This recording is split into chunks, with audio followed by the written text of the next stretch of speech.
Hey everyone, welcome back. It's your host, Echo, and we're back with another cooking episode. So today we're going to be making a Bolognese sauce so that we can use it to make lasagna. And we're going to be making the Bolognese from scratch. It's going to be a very simple version.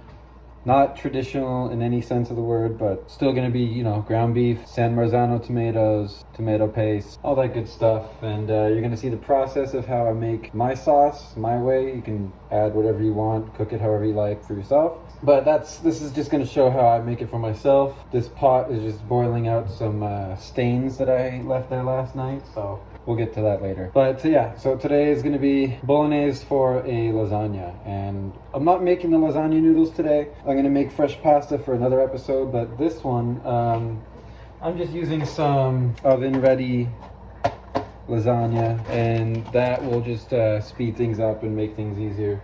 Because that's what I want to do with these videos, is just show some quick, easy, simple ways to make some really good food. So we're gonna get into the prep. We have some onions, garlic, mushrooms to cut, and carrots. Those are gonna get put in after the meat starts browning up, and then we're gonna crush some San Marzano tomatoes, add that in with some tomato paste, a little bit of water, and we'll see how that goes. So we'll catch you right here on the cutting board in just 1 second.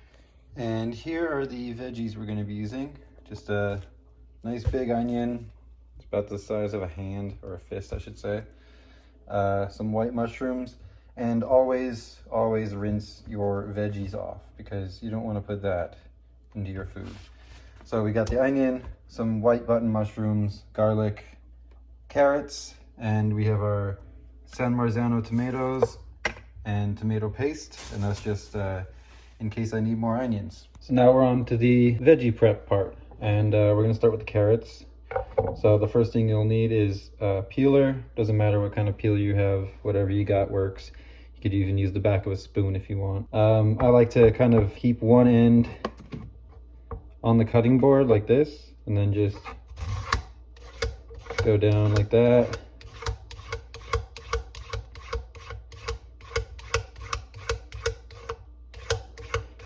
And once you've gone all the way around, you can just turn it back and just keep that going, and you have a peeled carrot. And we'll do that with both of them. If you have one of those peelers that kind of move like this instead, I like to hold it like this and then bring it towards me, because that way, like with most things, if you're holding a blade, you'll always want to bring it towards you, because if you go outwards, you run the risk of hurting other people if you're around people. It's also a big arts and crafts lesson as well. If you're working with X-Acto knives, scissors always try to cut sideways, because if you slip, those blades, if you're facing outwards, if you slip, those blades are only going one way, and if there's somebody there, then that kind of screws them, right? So once those are all peeled, you're just going to cut both ends off. You can keep this end if you want. This is just habit for me, really, so I just cut both ends off. And once both of those ends are off, we're going to throw out the scraps. There's a video I'm going to make soon about what you can do with all of your scraps. You're going to save all of your scraps in a Ziploc and put it in the freezer, and you can make a really nice veggie stock with it. So we're just going to put this peeler off to the side, and then we'll get into cutting these carrots. And now that our board is clear, we can start cutting up these carrots. What I do is cut them in half, and then cut them in half lengthwise. And that way you have this half moon shape, and you can just make some thin slices out of that. Now this is just my preference for how I like my carrots. You could leave them in full rings if you want. You can make them smaller, completely up to you, but this is how I make my onions. For a little bit of a knife handling tip, if you will, there's different ways of cutting. You have the Asian, Japanese, Chinese style, and you have French. So French is when you have the tip of the knife always on the board, and you just rock it back and forth. Whereas the Chinese, Japanese method, you're gonna put more of a claw so that your finger actually rests, your knuckle rests on the blade, and you're just gonna lift the whole knife. Depending on what I'm cutting, I prefer this method. If it's small things like garlic, I'll use the French method just because it's has a little bit of a tighter angle. So we're gonna chop the rest of these carrots up, and then we'll move on to the mushrooms. Now that those carrots are finished up, they're all pretty uniformly cut. They don't have to be perfect. They are going in a sauce after all to soften up. Now we're gonna move on to the mushrooms. So what I'm gonna do is I'm gonna rinse these really well so that there's no dirt or anything on them, and then we'll get into cutting them. So we're back. We got these mushrooms all rinsed up, and there's one method, I guess you could call it, that I really use for cutting mushrooms, and it's worked with me through the years. I just make one cut like that, flip it so that it has a flat base to stand on, and just makes it easier.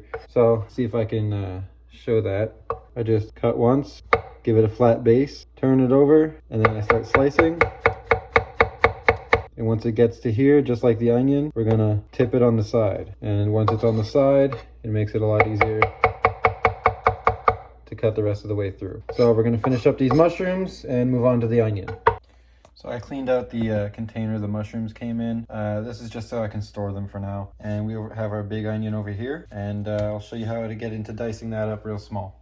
Onion, with our mushrooms done, we can start cutting this now. So what I do when I'm dicing is just cut off one end. Don't need to cut off too much. That toss for now. Cut it in half. Now, unlike the other video, you're not going to cut off that end there. You're going to keep that on because that'll hold the whole onion together while you're chopping it. So just take off the first layer here and we can start. Also, another cool little factoid.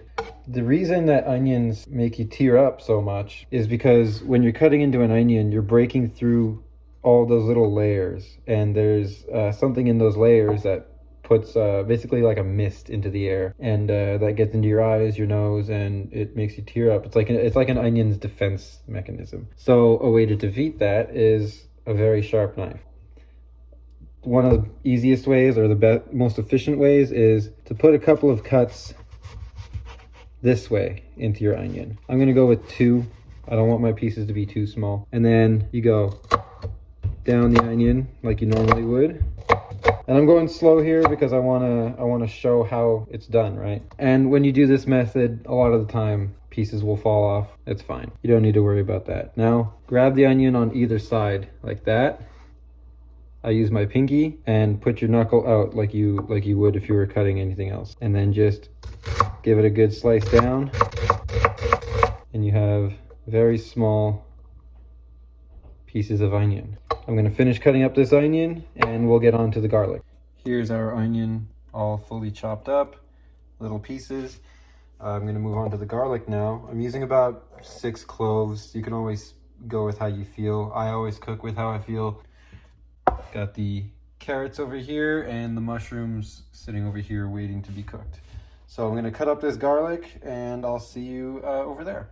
So over here we have our garlic. I went ahead and peeled it so that I can just cut it up for you guys. I'm just gonna cut up one because I already showed my cutting method for garlic in my last video. But just in case anyone missed it, I'll just follow through with this one. So what I do is I just take one piece of garlic and I will cut it lengthwise like that, maybe 2 or 3 times. I'll go with 2 times on this one. Turn it on its side, do the same thing.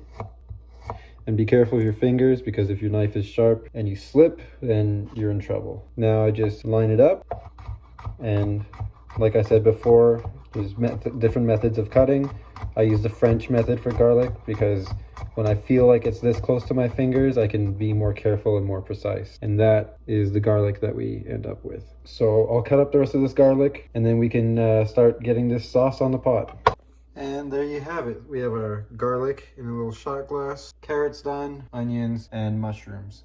So we'll start getting this sauce prepared. So now we're gonna move over to the stove and start getting this sauce ready. We're gonna cook it not slow, but steadily. We're gonna cook off the beef, get all that grease out of there, add in the onion and carrot, and then the garlic, mushrooms, season, and it's just gonna keep rolling and rolling. Now over on the stove, I've moved my cutting board over here just so I can have access to everything right away. I put the pot on medium high. I'm gonna add some olive oil in there and this ground beef. This is just a regular lean ground beef, maybe about 2 to 3 pounds. And we're gonna get on that now. So I got the oil in there. I'm just gonna add this beef in there. And all I wanna do is just brown off that beef, cook it up, and then add in my veg. So, like I said, over here, I have my cutting board ready. This is what you would call mise en place. So it just means to have everything in its place, have everything prepped and ready to go. Like a lot of restaurants, if you go inside, they'll have that big fridge with all of their ingredients ready so they can just plate and send all the food out. So I'm gonna brown up this beef. And once that starts browning up, I'll come back and do the next step. While that's browning, I'm gonna get my drink of choice today. So today we're gonna go with a red beer.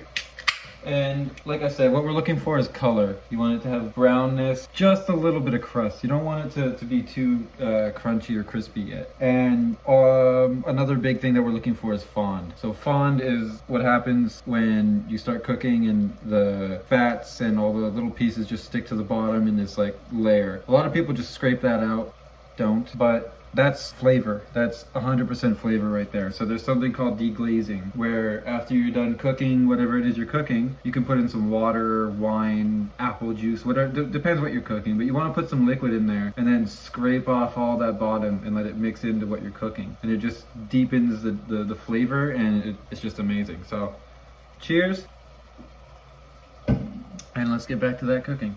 So now that this meat is almost completely browned up, we're gonna add in the onion and the carrot. Just gonna let those cook off for a little bit, and as soon as they start to soften up, I'm gonna add in those mushrooms and the garlic.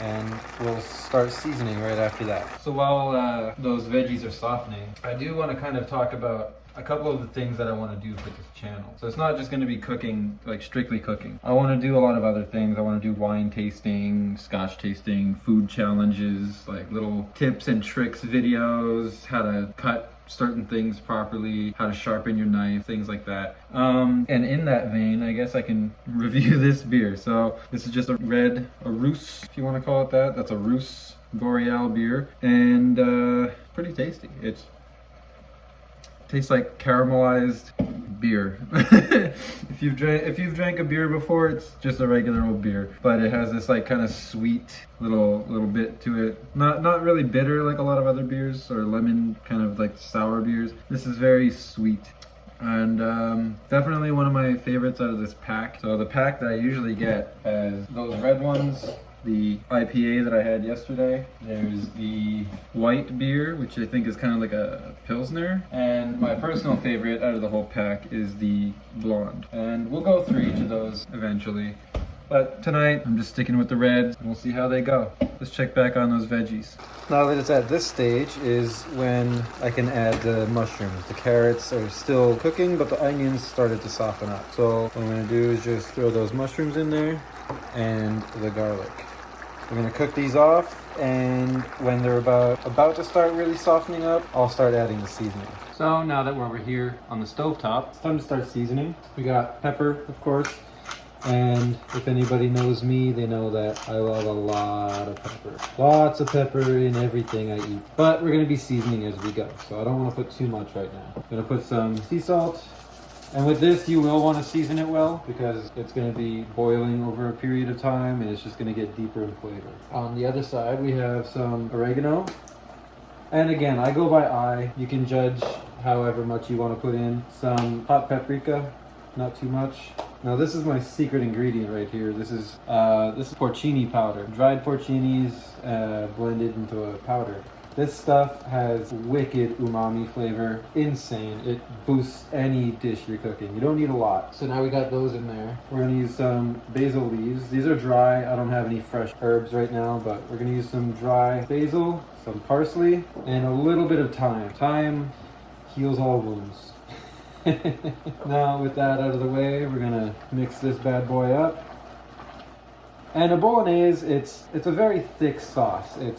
I guess a lot of people call it a gravy, I think. but it's basically just a lot of meat and some tomato sauce. But you can add whatever veggies you want to it, and my choice is onion, carrot, mushroom. So now that those seasonings are all in there, we're gonna add our San Marzano tomatoes. These are just regular peeled San Marzano tomatoes. You wanna add the whole can in there, and you're gonna break them up because they are whole. As you can see here, they are whole.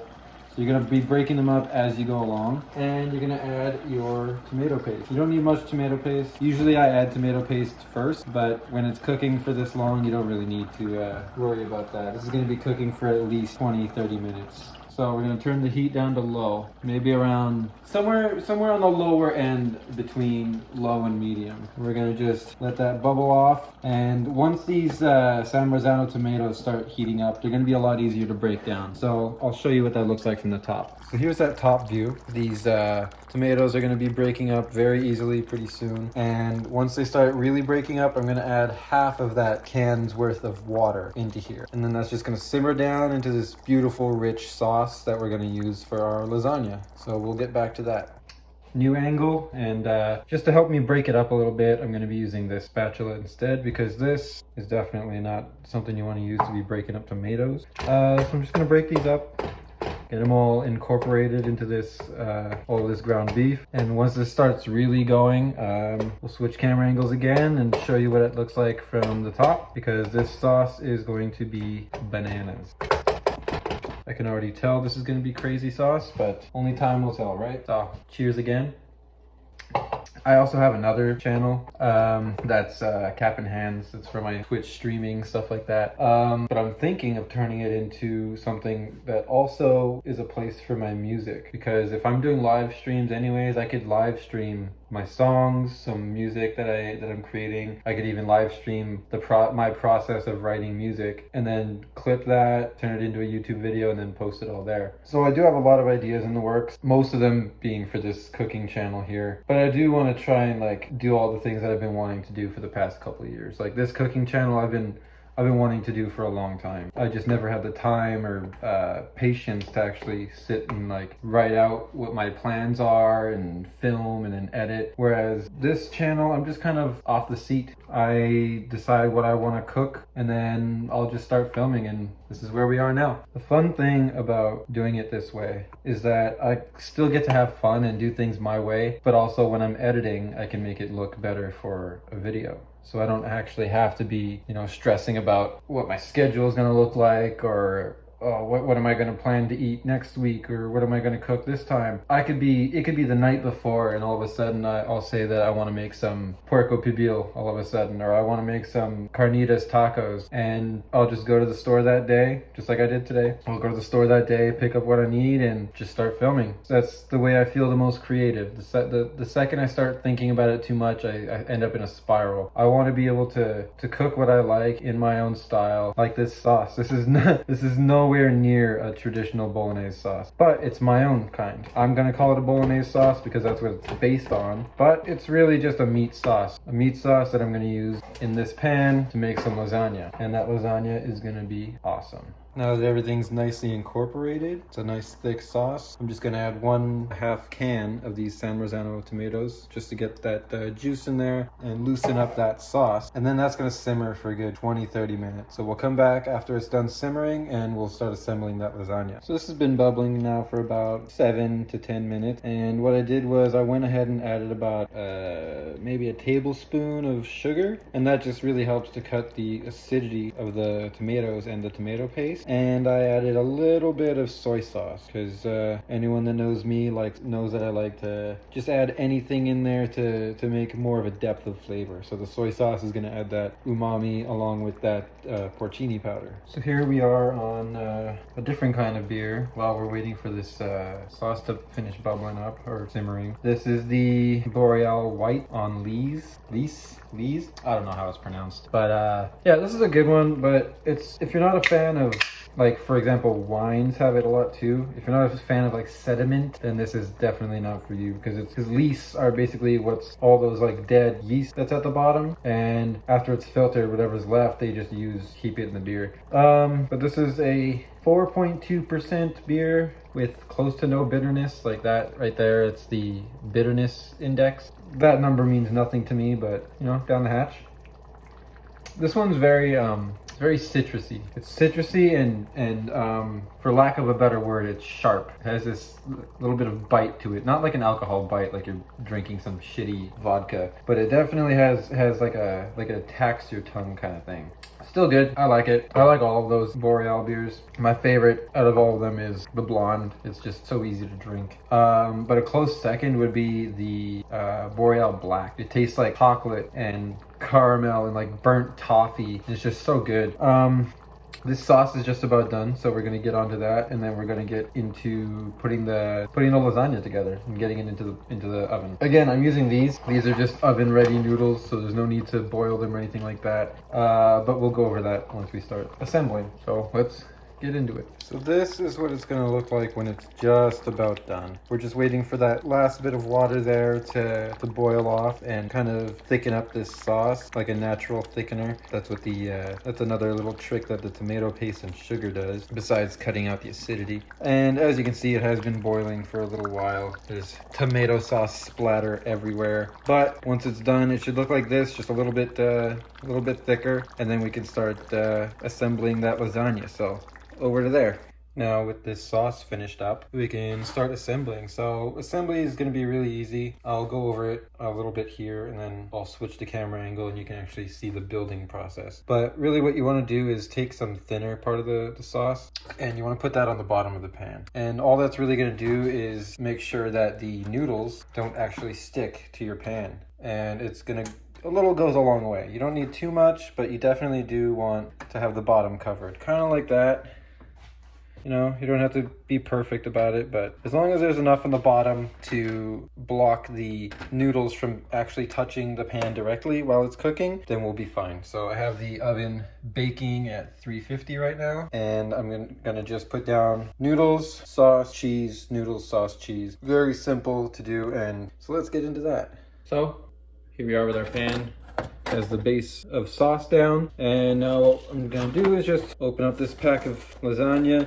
I keep almost saying lasagna noodles, but they don't really count as noodles, right? They're just pasta. They're just lasagna. So I'm gonna take 3 of these little guys, lay them down in there like that. I could do 3.5 or 4, but that involves cutting and breaking the noodles. I'm going for simplicity here, and that's it. So a nice big scoop of this sauce. Now for the middle layers, I definitely want to have more meat than sauce. So spread that evenly, and you'll want to make sure that every noodle has at least a little part of it completely covered. You know, you want the whole noodle covered, but it doesn't have to be like drenched in it, right? So we're gonna use that same cheese as the last video, which is just this generic Tex-Mex blend of cheeses. And I do have 2 cheeses for this video. I do have 2 cheeses, but it's gonna be a little bit different. Tex-Mex is what I'm gonna use on the middle layers for some of that sharp cheddar flavor. You don't need too much cheese. You just need enough that it coats it evenly. And I'll turn this around so that's what one layer looks like. You can see each individual noodle there, sauce, cheese, and then we repeat the process. And on the top layer, we're gonna do mozzarella.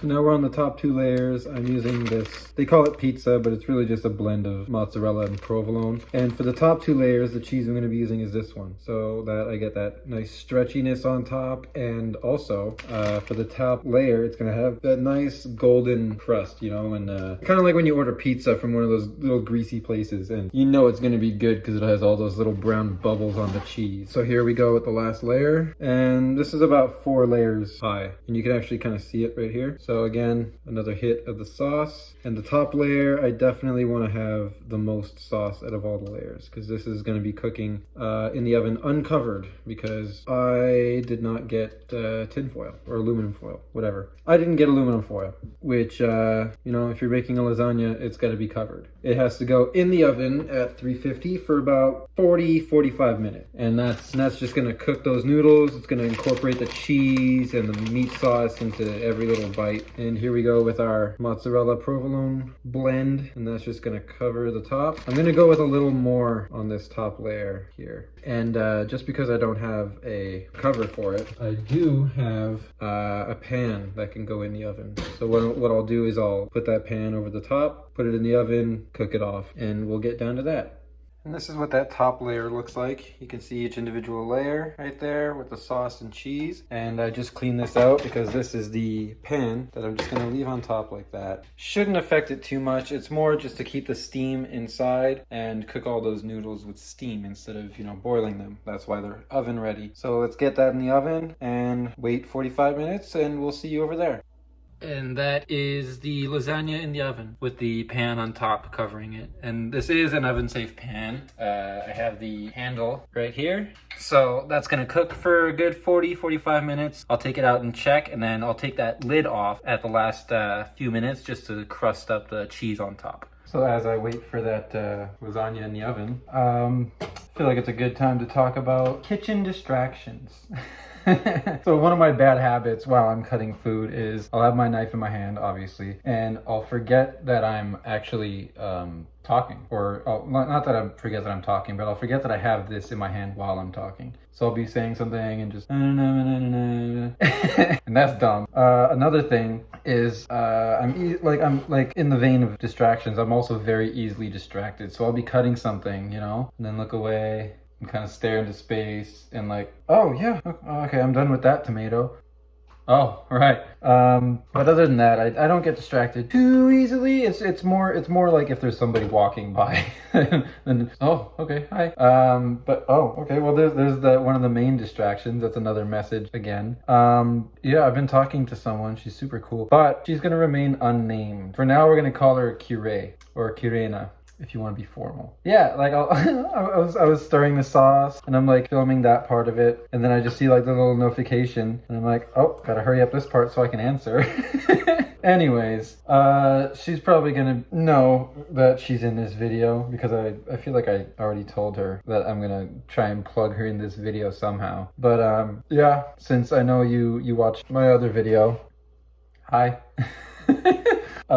Lucy says hi too, and this lasagna is almost done, so I'm gonna get back to that. We're about halfway through the cooking time. You can see it bubbling away in there. That water level is gonna go down as the noodles absorb the sauce, but it's looking good in there. Got some melting action going on, and we are gonna, we're just gonna review another beer. So let's go. And we're back.